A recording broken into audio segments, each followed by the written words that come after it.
Good morning, ladies and gentlemen, or whatever time you may be watching this, and welcome to my very first video on my brand new YouTube channel. My name is Milton, and I am an aspiring artist based in Malaysia.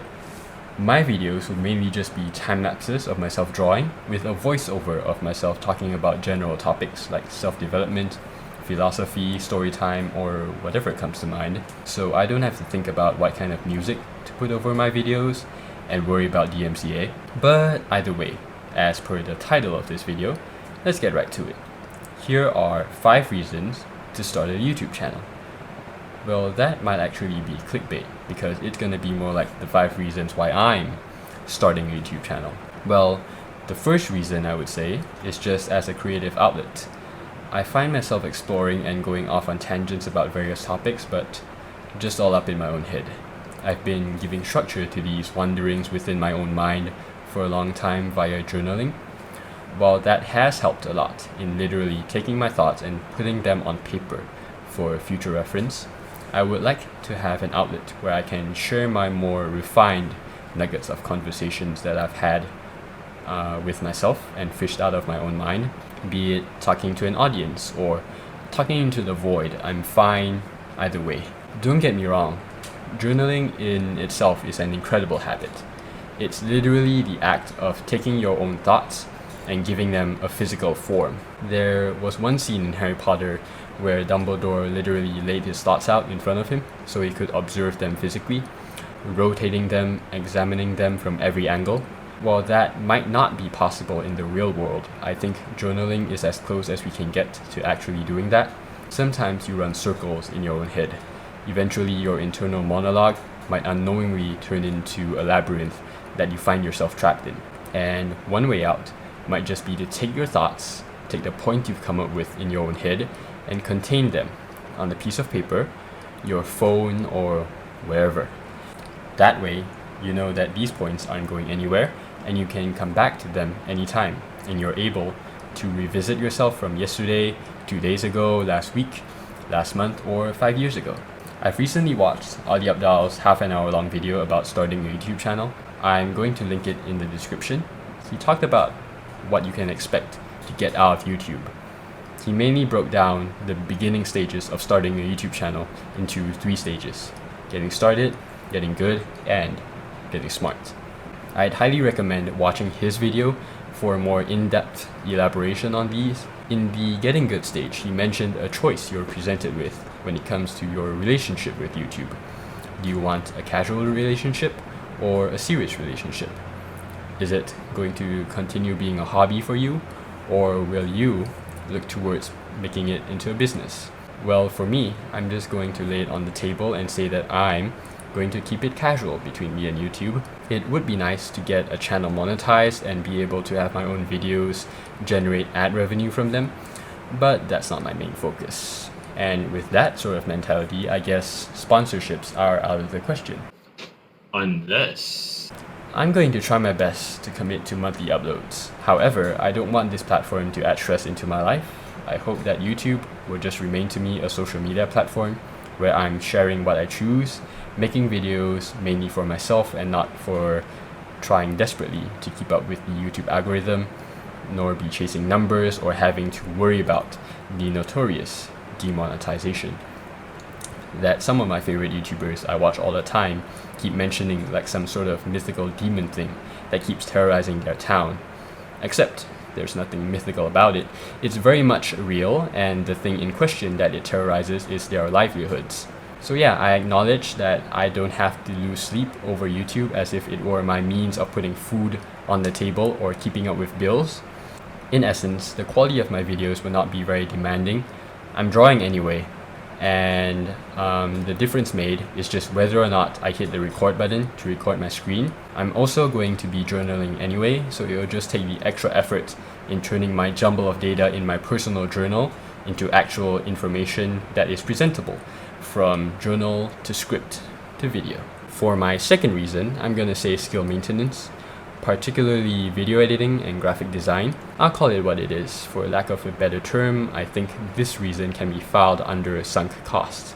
That's because The amount of effort I've put in to learn video editing, albeit on Sony Vegas, makes it justifiable that I should make use of it. It goes without saying how maintaining a YouTube channel would give me ample opportunity and incentive to be editing videos. Not that I'm the greatest at it, but like I said, I just want to be able to make use of a skill that I've put time and effort into learning. You hear all the time how the first thing that YouTubers outsource when their channel grows big enough is the editing portion of the work.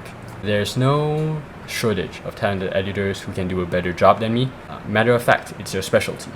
But I doubt that my channel will ever get big enough to justify outsourcing the editing. For me, it's gratifying to be able to be hands-on in the entire process. I mentioned graphic design earlier.